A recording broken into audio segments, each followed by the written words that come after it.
You're all seeing it? Cool. Whenever you're ready, Mike. All right. Welcome to our panel, Content Moderation, Adding Nuance to Take Down Leave Up.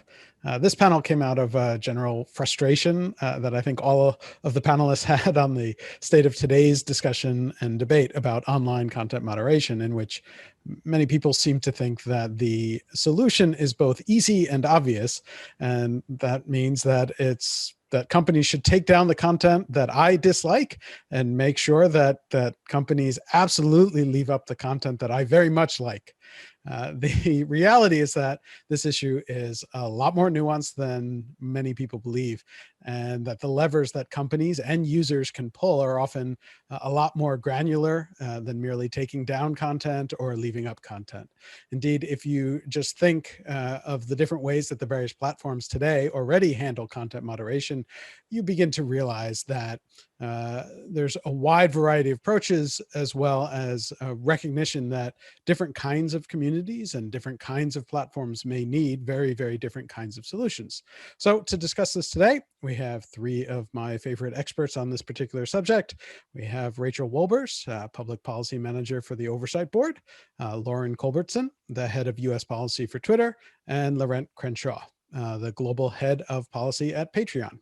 So we'll start off with a question for each of them that will let them explore some of these nuances regarding how their particular organizations approach this issue. So Laurent, we're going to start with you. When most people talk about content moderation, they usually think of Facebook or Twitter reviewing specific statements placed on their website. But Patreon highlights a different kind of challenge, I think. First of all, it's not dealing with an ads-based business model. And since its main focus is on providing a supporter-driven business model, funding model for creators who are often creating content off of the actual Patreon platform, how do you consider off-platform behavior and speech when making on-platform content moderation decisions? Awesome.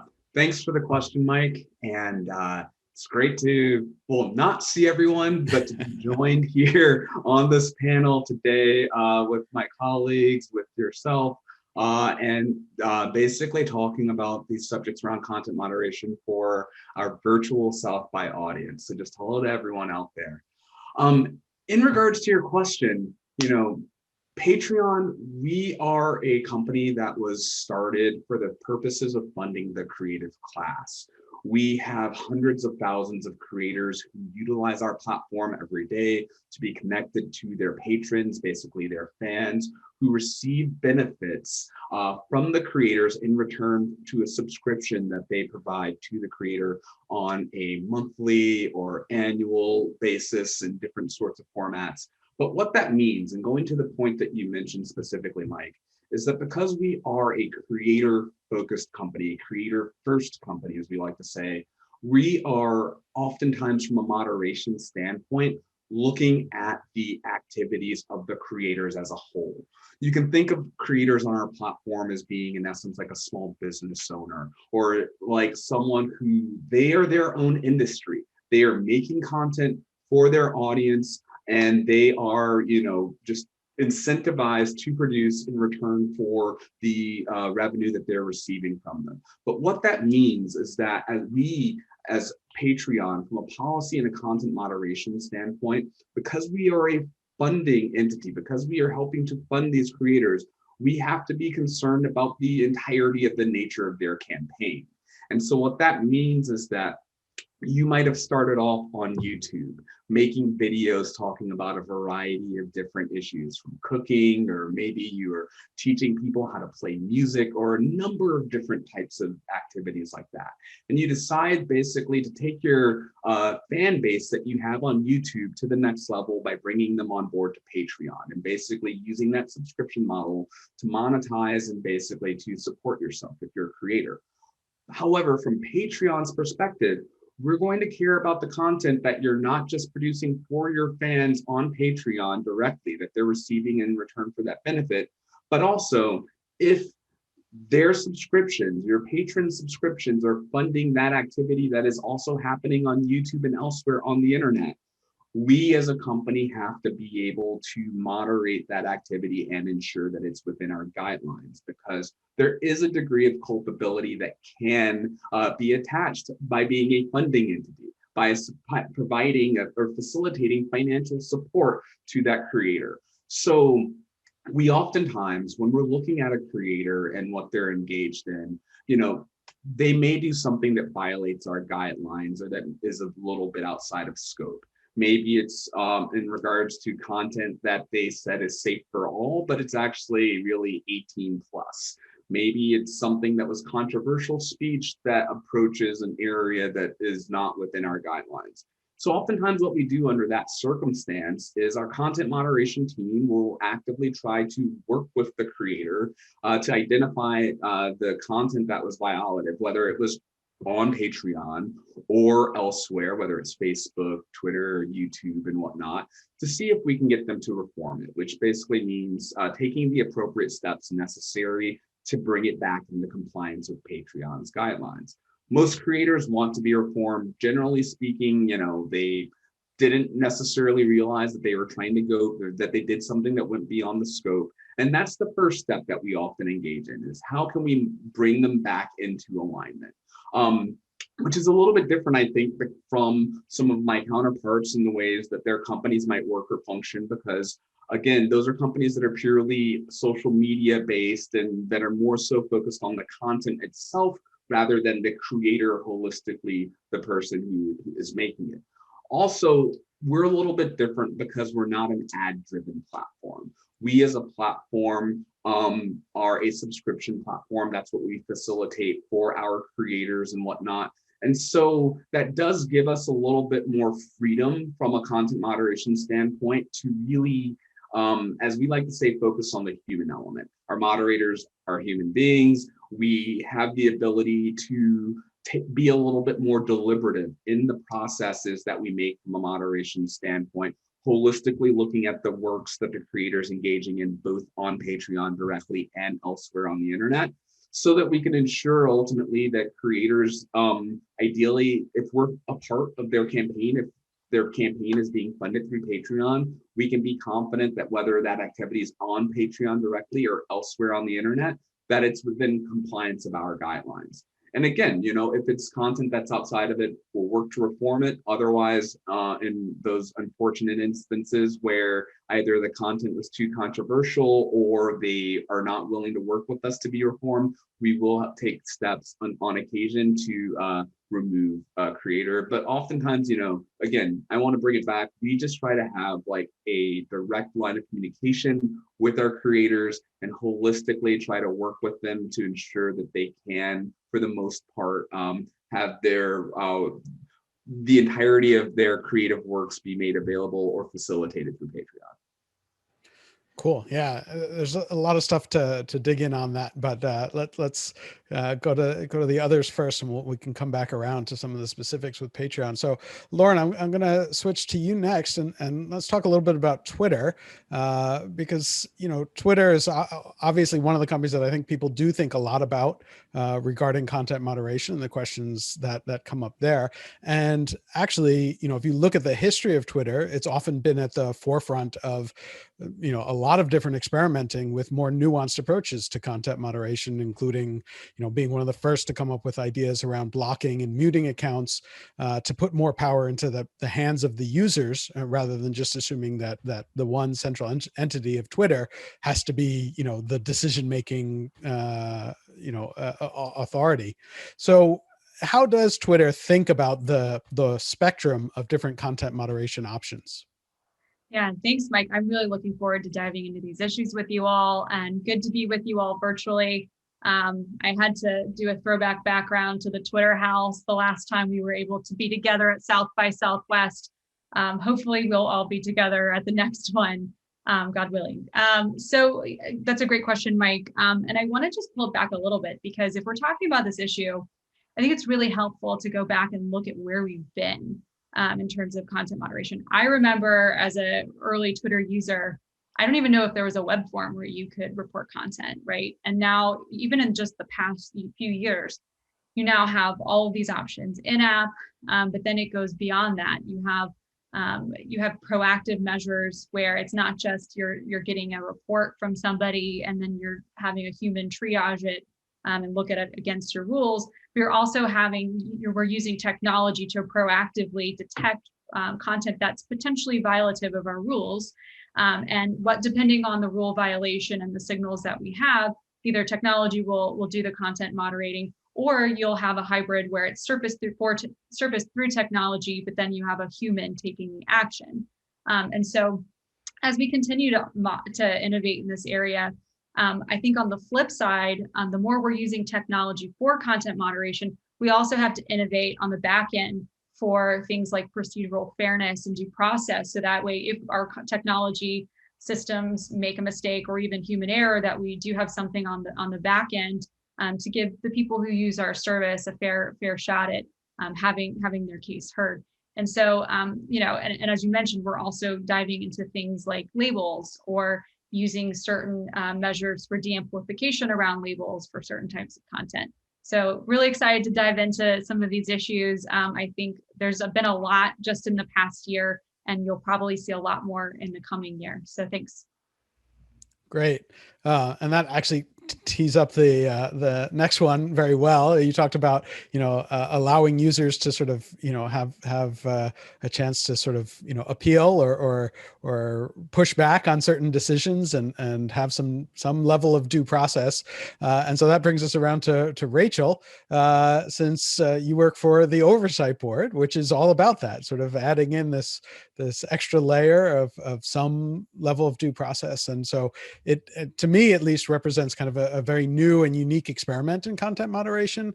The first time I can think of that a company has agreed to actually outsource at least some of its moderation decisions to a third party. In this case, Facebook, has set up this Oversight Board as an independent entity.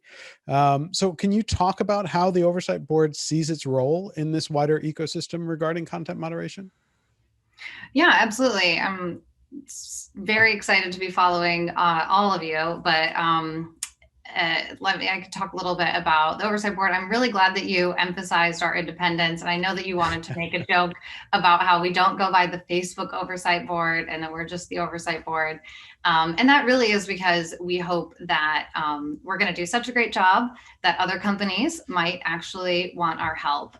So let me just talk a little bit about how we're set up and some of our first cases, because we're a super new organization. We just selected our first 20 board members in May of 2020. We announced that we were accepting cases in October of 2020. And when I say that we announced we were accepting cases, this is because users on Facebook and Instagram can appeal their Facebook and Instagram's content moderation decisions directly to the Oversight Board. And we have at this time received over 150,000 appeals from users directly. As a board of only 20 people, we have to be really selective in which cases we're taking up. And so we're really looking for cases that are significant and difficult. We're looking at those really challenging decisions that are being made on Facebook and Instagram. Our first cases, half of them, 3 were about hate speech. 1 was about COVID misinformation. 1 was about female nudity, which has been an ongoing issue on has a lot of opinions on both Facebook and Instagram, so rules around the nipple, female nipple. And we also looked at 1 about Nazis. So we really covered the whole spectrum of interesting content moderation issues. We are seeing ourselves as providing this really in-depth analysis, looking at Facebook's community standards or Instagram's community standards, because they're actually different, and applying those standards and looking at if Facebook applied them correctly, if we think they are consistent with international human rights law. And by law, I mean both principles, norms, and actual international human rights law. And then the values of Facebook and Instagram. And so we as a board looked at whether or not the content moderation decisions made by Facebook and Instagram were consistent with these 3 different sets of principles. And in our first 5 cases, we overturned Facebook 4 times. So we are sort of setting a precedent of what we're looking at and what we're looking for. But I'm really excited to talk to this group because I think the Oversight Board is really a unique institution that we're not just looking at takedowns and leave ups. We're looking at the entire content moderation process, and if the guidelines and standards were actually applied correctly. And we're looking a lot at proportionality and if the punishment fits the crime for Facebook removal or an Instagram removal. We'll soon also be looking at leave up decisions. But I think for this conversation, we've started with takedown, so we can talk a little bit more about that. So that's sort of what we're up to in a nutshell. I think from a broader content moderation perspective, I'm hoping that we'll provide a little bit more transparency. And we have really amazing board members. I think that they're all super smart and accomplished. And I think that our first decisions are all really substantive. So hopefully they provide a little bit of background as to what these companies are thinking and how difficult content moderation is. Yeah, I think that's great. I think all 3 of those are really great introductions to this conversation because all 3 of you sort of demonstrated ways in which, these companies are already thinking beyond just the straight, keep up, take down, from Patreon, working with the creators to sort of help them think through things, to Twitter, exploring different, a whole bunch of different levers and additional tools, and then to sort of the due process aspect of the oversight board and thinking through like, how can we take these larger principles into account and try and, come up with some better, more transparency and policies. So, as a follow-up question to those introductions, I wanted to get a sense of, more from a principles perspective, how do you think about these questions in terms of, all of the different levers that can be pulled to try and, create incentives for your communities to behave themselves and to act in ways that you think is overall beneficial. What is the sort of larger decision-making process in terms of, how do we, think about handling different cases or, implementing different tools? That's more for Patreon and Twitter. Do either Laurent or Lauren want to jump in? Sure. I mean, we're always looking at severity in terms of harm and risk to the people who use our service, whether that's online or offline. So that really is our North Star and how we're looking at things and how we're looking at the different enforcement options on the service. Yeah, I would say from Patreon's perspective, we certainly, there are a number of areas from a guideline standpoint that we would view as being more harmful, areas that are dealing with real world violence or that lead, violations that lead to real world violence, hate speech, child sexual exploitation, or any kind of actually like child exploitation in general.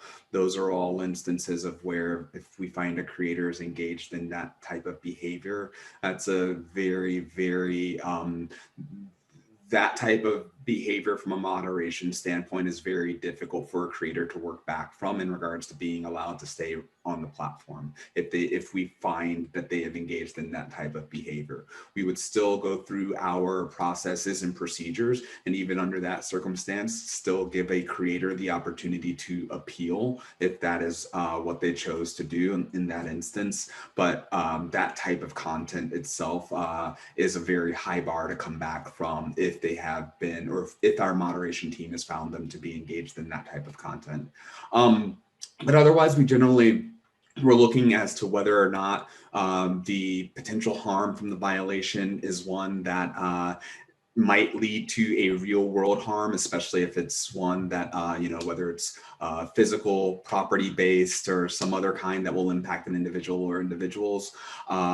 Also, we're looking to see if it's an incident that involves doxing or revealing an individual's privacy or a group's personally identifiable information. So there are a number of different factors that we look at there, and how in regards to incentivizing creators, you know, on Patreon, we have the incentive of the fact that they are being paid through Patreon, that they're receiving funding through it. And that's a bar that normally most creators want to, you know, they want to remain on the right side of it, because, you know, that's every month that paycheck or the equivalent thereof that's coming in, that's funding their livelihoods or funding their business. And so that does give us at least a position to negotiate from with the creator in regards to discussing the content and how to bring it back into violation. But again, there are some types of content, unfortunately, that there's not an ability to come back from. And, you know, when we see it, we take the appropriate actions from a moderation standpoint. But if it doesn't hit that threshold, then yeah, we're going to try to work with that creator, with our partners, to find a way to either remove the content, repudiate the content, or take some additional steps so that we can keep them on the platform. And I think this actually raises a good point. For some of the most egregious forms of content, most of our services have a zero tolerance policy. For example, child sexual exploitation, terrorism. If we're talking about more nuanced content moderation options, decisions, I think you're probably playing a little bit more within some of the more emerging issues, like what do you do about misinformation? I think that's the big one right now that everybody's grappling with. I know our most nuanced product interventions and enforcement policies are really focused around misinformation. And generally what we've tried to do, it's really twofold. It's if there is an issue where you know there is rampant misinformation, we want to combat that on the front end. So around the elections, we had a search prompt. So if you searched election related terms, you'd be met with authoritative sources giving you information about how, where to vote. We also knew there would probably be some misinformation around the election. So we did some pre-bunks, in-app pre-bunks, giving people access to that info. But on the flip side, we have a strong civic integrity policy, and our enforcement options range from labels, and some of those labels will have de-amplification, to removal of content. And so there's really a scale. And then on the actual enforcement side, most recently, we have a strike system. So that way, you know, you have some people who inadvertently share misinformation. So you want to make sure you're not taking the most severe, you know, enforcement action on them. You want to make sure you kind of give people room to correct that behavior. But we have a scale. So if you're repeatedly violating this policy, or you have very severe violations, you could be suspended or potentially suspended permanently from the service. And so giving a range of options, I think, is really critical, especially for some of these issues where it's a little more gray in terms of the severity and the harm from some of this content. Yeah, I think I was going to give one example, and I'm sure Rachel, I could tell she wants to add into this as well. But one example I want to give really quickly that, at least from Patreon's perspective, in regards to this whole sort of approach on moderation, was what we did last fall. So on October 22nd last year, we announced our decision to no longer facilitate funding of QAnon dedicated creators on our platform. Over the preceding months, we'd seen an uptick in creators producing that type of content on our platform.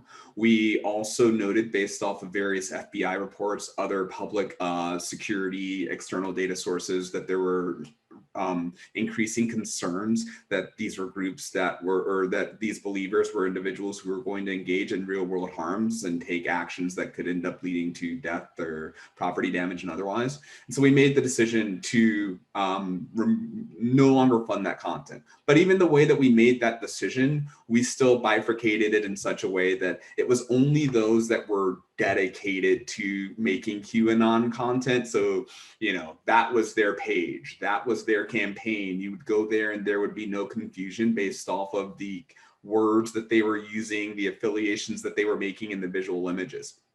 Otherwise, though, for creators who just mentioned that type of work or those types of QAnon references, but whose page was not wholly dedicated to it, we worked with them to reform their accounts. We basically said, oh, okay, you've engaged or touched on some of this behavior, but we believe holistically that your account should remain in good standing, and we want to work with you so that you are not pursuing that type of conspiracy theory sort of conversation on the platform that would make us take more strict actions there. And then for creators who just casually mentioned QAnon or tongue-in-cheek manner or otherwise, we just basically warned and said, hey, just be careful there, but we didn't take any greater actions. Why did we make that degree of nuance? Because again, the type of content that was being produced also like displayed that amount of nuance amongst the creators and otherwise, and a one size fits all approach there would have been wrong, especially from Patreon's perspective. Laura, I'm so glad that you jumped in, because I think that I am fascinated about this QAnon decision. Also, we launched the board on the 22nd, so we should coordinate better on big launch dates. That's why our stuff didn't get as much coverage. No, I think one thing that's been really fascinating from the board's perspective is Facebook's dangerous individuals and organizations policy, that we are seeing just a lot of content getting removed under the dangerous individuals and organizations policy. And one of our cases that I casually mentioned as the Nazi case was actually a user who was paraphrasing a Joseph Goebbels quote and saying that about fascism appealing to emotions rather than intellect. And this quote was taken down under the dangerous individuals and organizations policy. And so the implication is that, Joseph Goebbels was a Nazi, so are all historical Nazi references actually dangerous? And the decision that we came to was that this, while it was talking about Nazis and fascism, this wasn't a dangerous individual or organization. And so how do you, I thought what you were talking about with Patreon is really interesting, because it seems like you are really trying to find who is actually espousing QAnon theories and who is interested in perpetuating QAnon, the harm of QAnon, rather than looking at just people who might not know better. And it sounds like Lauren's doing the same thing, which is really interesting and good to know. Yeah, and we had taken some actions, a lot of action actually over the summer on QAnon accounts under our coordinated harmful activity policy. We've since, given the threats that we're seeing and have seen, we've kind of ratcheted that up. And so we are now suspending majority use QAnon accounts on the service. And I'll note something that's interesting about that is we're leveraging technology for a lot of that work. And so that's just another instance where, we've been able to use technology to innovate and address emerging issues that pop up. Yeah, I think this all leads into a question that I'm sure people who are watching this have, especially for both Rachel and Lauren, which is that we talk about election disinformation, you talk about Q, you talk about the possibility of real world harms, and both Twitter and Facebook obviously took action against President Trump's account soon after the events on January 6th. And lots of people have questions about that in terms of, whether or not it was appropriate for both companies to suspend those accounts, and how closely tied was his account in particular to things that were happening outside in the real world, and how did you come about, in Twitter's case, how did you come about with that decision? And for the Oversight Board, who is now in the process of reviewing Facebook's decision, how are you thinking about that, and how are you handling that? So Lauren, I'll start with you on the Trump question. How did Twitter think about that process? Because I know for years, the company was very clear that world leaders had sort of a different policy because there was sort of a newsworthiness to it. And yet a decision was made after January 6th to shut down his account. Sure. And you're absolutely correct. We have had a world leaders policy. We still have one in place. And I'd put people to that policy because that policy does not give world leaders a free pass. There are certain instances where we will remove or suspend an account, and one of those categories, I believe, is the issues around violence and harm. And so that's why when our company made the decision, that enforcement decision on real Donald Trump's account, we made our decision. We actually published the decision, including details around the rationale and reasoning. We felt like it was very important to be upfront and transparent because, of course, whenever you're taking action on the president of the United States, it's a very big deal, and you want to make sure that you are as transparent and upfront with people as possible. Yeah, I can go and speak to a little bit about the Oversight Board's case. So without prejudging it, and I believe that this will air before we make our final determination. We have 90 days to make every ruling. And that actually is 90 days from appeal to Facebook's implementation. So we really have about 83 to 85 days. And so if you look at the clock, I think we have not decided yet if you're watching this in the future.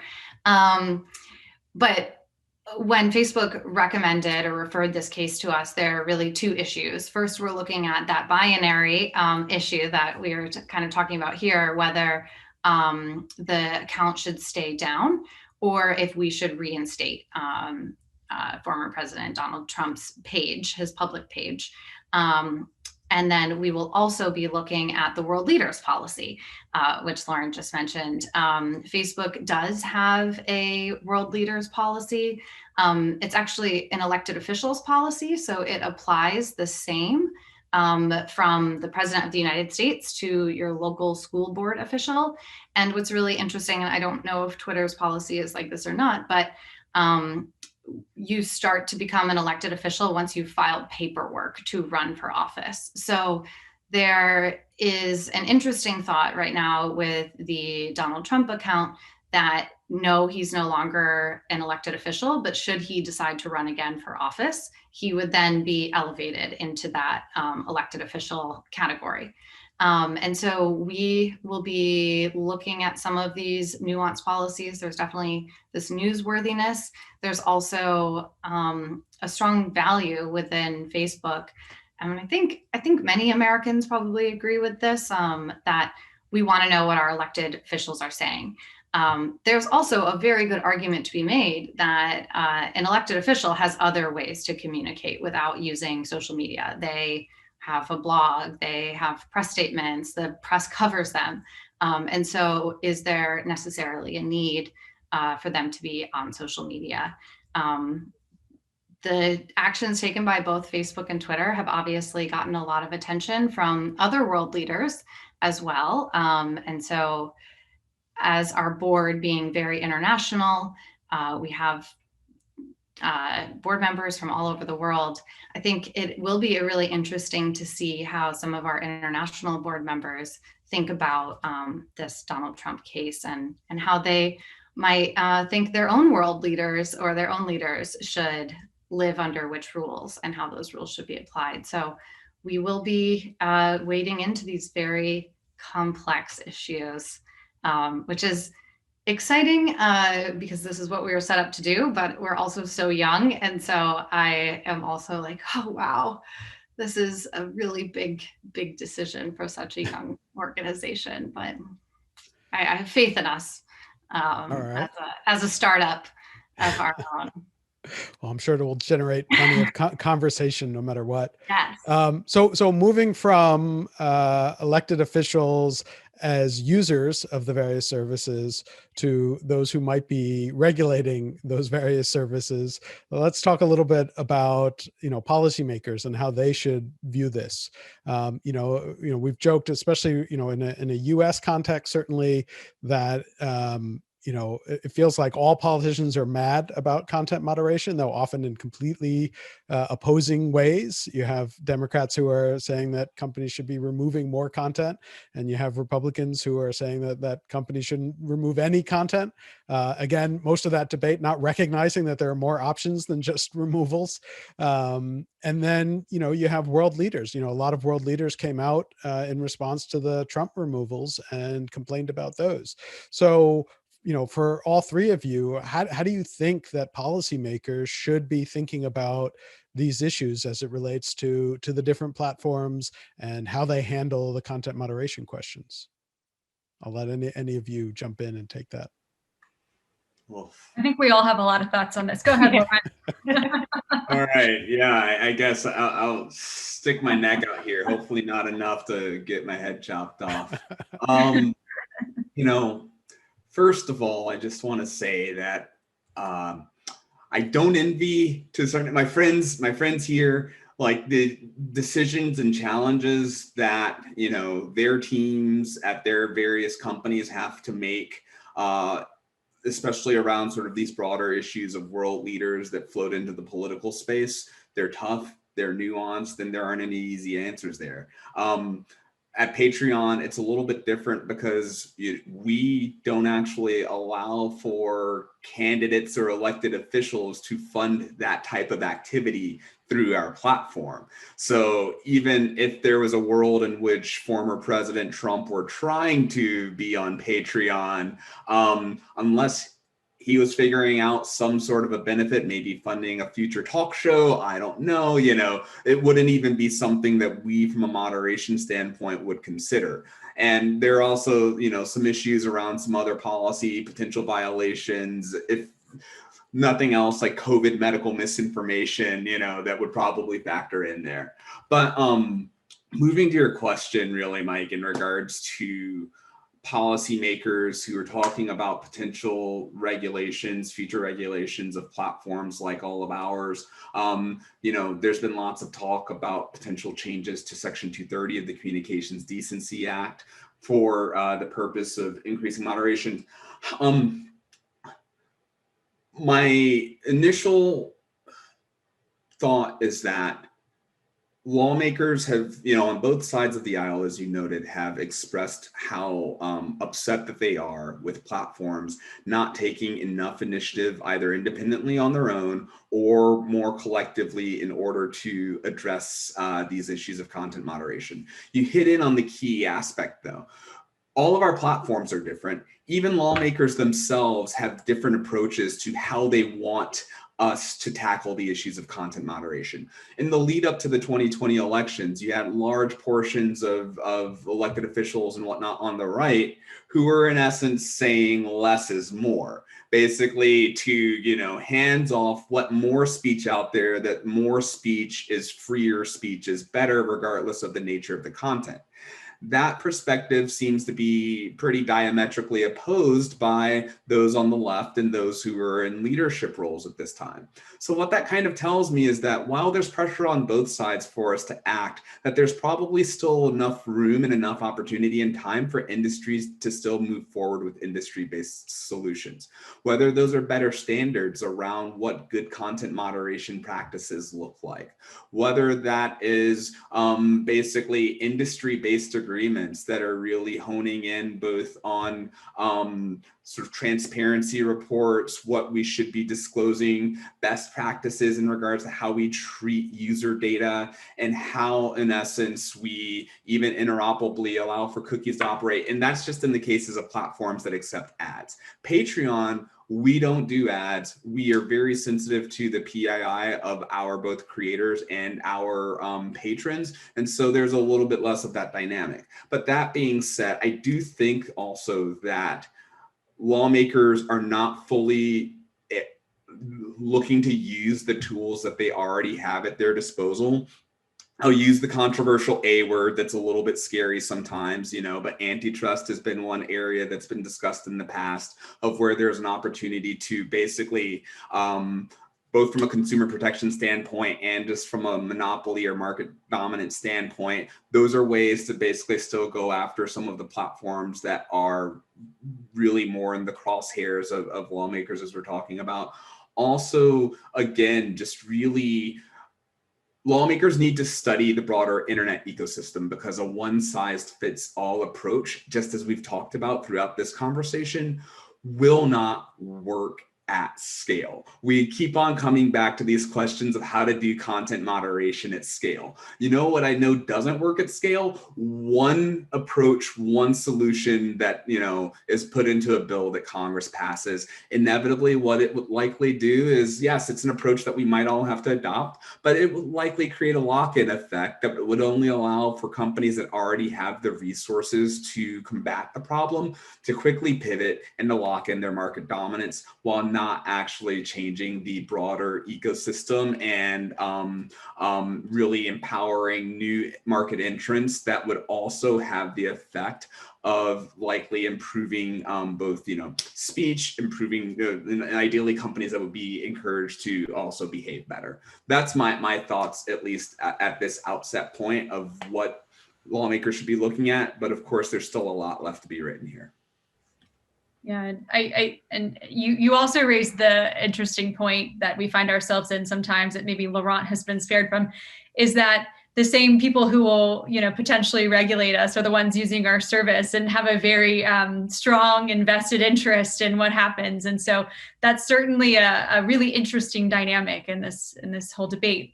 But, you know, I think Laurent points out a point that I'm very concerned about as we look at regulation is, you know, there are really major competition issues to consider. And with competition isn't just about big guys versus little guys. It's also, you know, you want to make sure you're fostering competition and innovation for people to get better at content moderation. This is still a pretty nascent, pretty nascent work.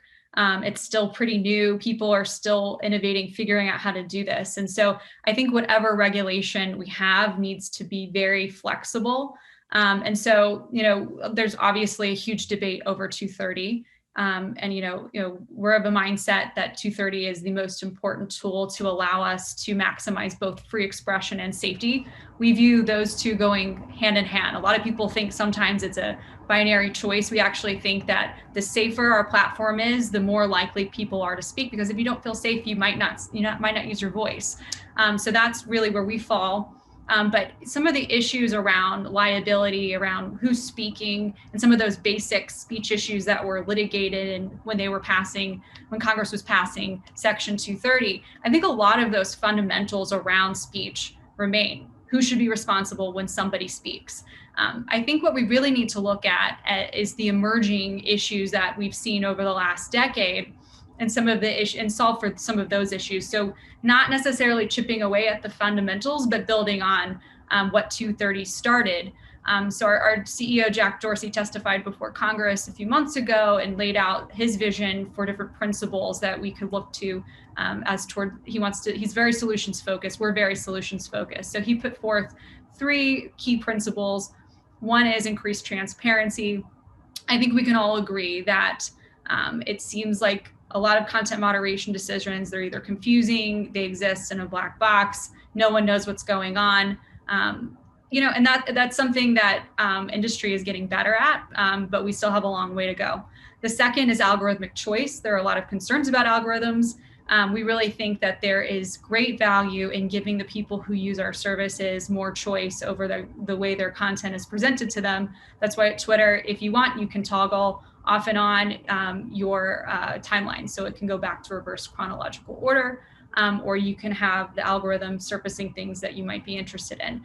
And then finally, getting back into what I was talking about, improving due process or procedural fairness. So as we continue to make more strides, use technology, we know we'll make mistakes. We want to make sure we have really strong systems in place on the back end to make sure that people have a full and fair experience on our services. So I think looking at those more modern issues, that's going to be key. It's also going to give us flexibility to continue to innovate, get better at content moderation for everyone across the board.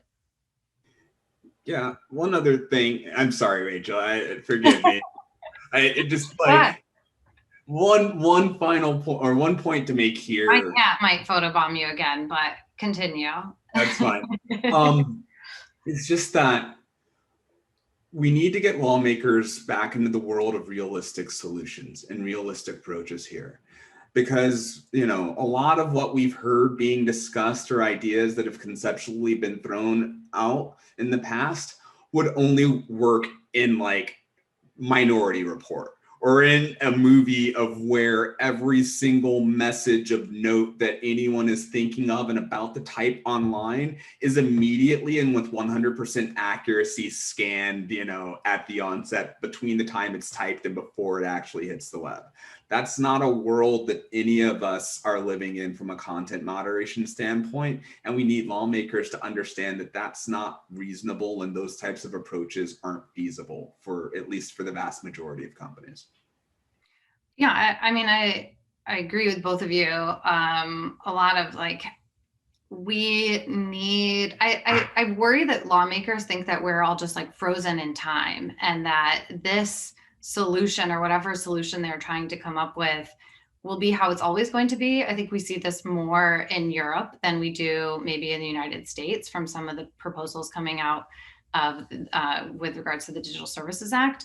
But the fact that all three of us and Mike, who also, you know, runs a website and uses Section 230 protections, we all are innovative in new solutions. The Oversight Board is not, I'm not here to say that we're going to solve all of the problems, but without laws like Section 230, we probably couldn't set up and have this unique and somewhat strange quasi-judicial type of a body to allow a large platform like Facebook and Instagram to help outsource or figure out what they want to do regarding content moderation decisions. Section 230 does provide that flexibility.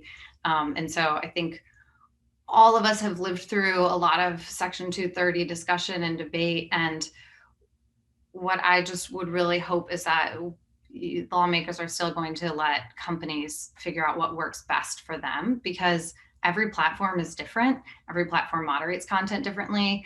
I mean, I'm looking at two platforms, Facebook and Instagram, who are owned by the same company and have different content moderation standards. They have different rules that they apply. And sometimes I think lawmakers forget that we don't all do this the exact same way because we have different user experiences and we want people to have different user experiences.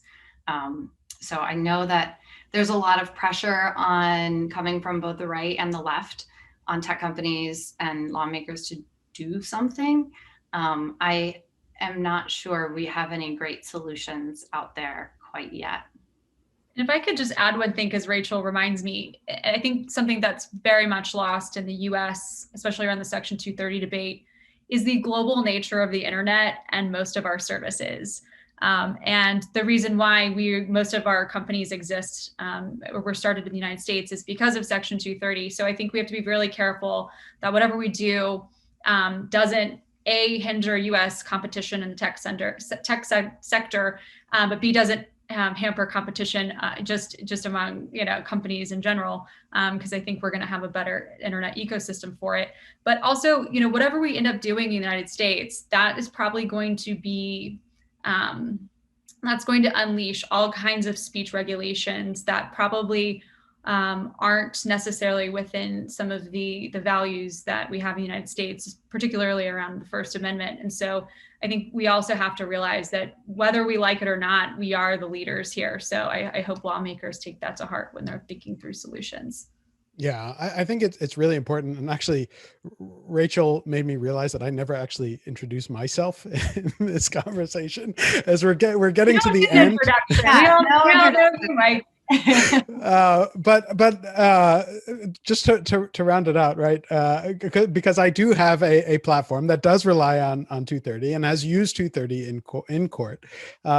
These things are really important. And the fact is that we have content moderation questions ourselves. And so much of this discussion, always seems to focus on Facebook and Twitter and YouTube as if that is the entire internet. And yet, 230 as it currently stands has allowed us to create a very different level of moderation for our very small community within our comments and within the things that we do. And I think it is really, really important for people to recognize, what all four of us have discussed today is this sort of, very different approaches and a lot of experimentation and a recognition that as you experiment, you iterate and change over time. And that's really only possible because of 230. If we have, politicians coming in and saying like, this is how it has to be done, then, what Laurent said at the beginning, we lock in one approach, and that locks in the companies that are best positioned to do that and takes away the new approaches and takes away the experimentation. And I think that's a real concern.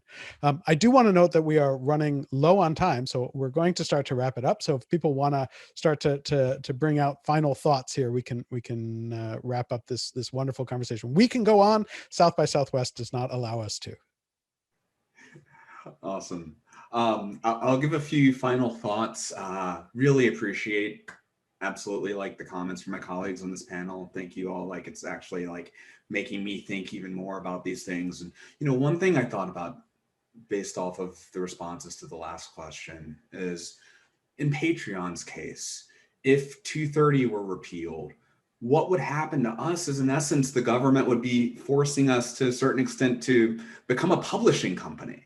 In essence, if we are like suddenly liable or potentially liable for the works of our hundreds of thousands of creators on the platform, thinking about what our content moderation would be like in the future of having to proactively analyze and assess every single work before it's allowed to go up based off of fear, or at least a potential fear of, there being some sort of infringement or some sort of violative content remaining within there, would be a huge burden for our business, for the entire creator economy as a whole, which is only just starting to really take off.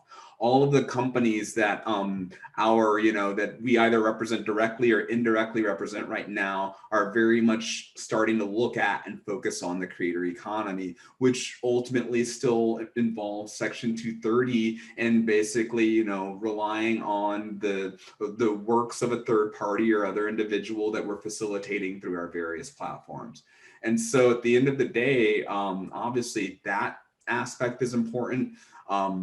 But as a platform, we're going to continue to moderate content to our standards, because I think that people who are watching this have already heard that there are nuances and differences in the way that Patreon will approach this versus Twitter and versus Facebook, and especially the Oversight Board, or even within Facebook, the Oversight Board versus versus Facebook versus Instagram.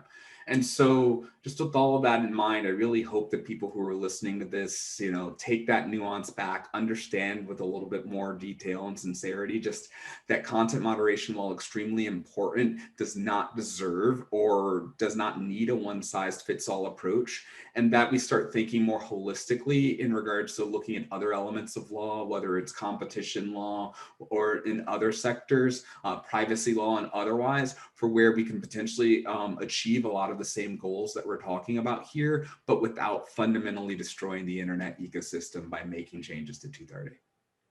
I'll be short and twittery since we're at time and just say everything Laurent just said underscores the need to make sure that we have competition, no matter what new policies, regulations are.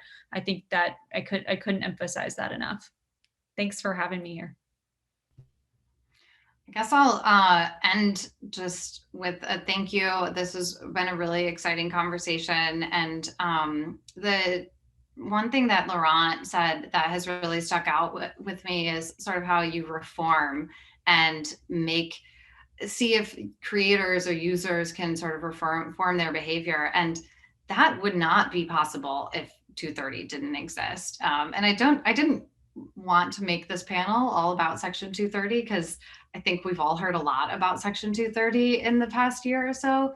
But it just strikes me how important this is to all four of us, and what we're trying to do in making users' content moderation experience better, making users feel like they can say what they'd like and connect with people and create art and find their niche audience. And if we didn't have that framework available, the oversight board probably couldn't exist. And I'm sure that a lot of the innovations that other companies are coming up with couldn't as well. Yeah, and I'll just close out by saying thanks to all three of you for taking the time and having this very thoughtful and insightful discussion. And I hope that everyone watching it has gotten something out of it and recognized, you know, that there is a lot of nuance involved in content moderation, and it might not be as simple a question as many people seem to assume before they start to dig into all the details. So thanks a lot. Thanks, everyone. All right, I'm gonna stop recording.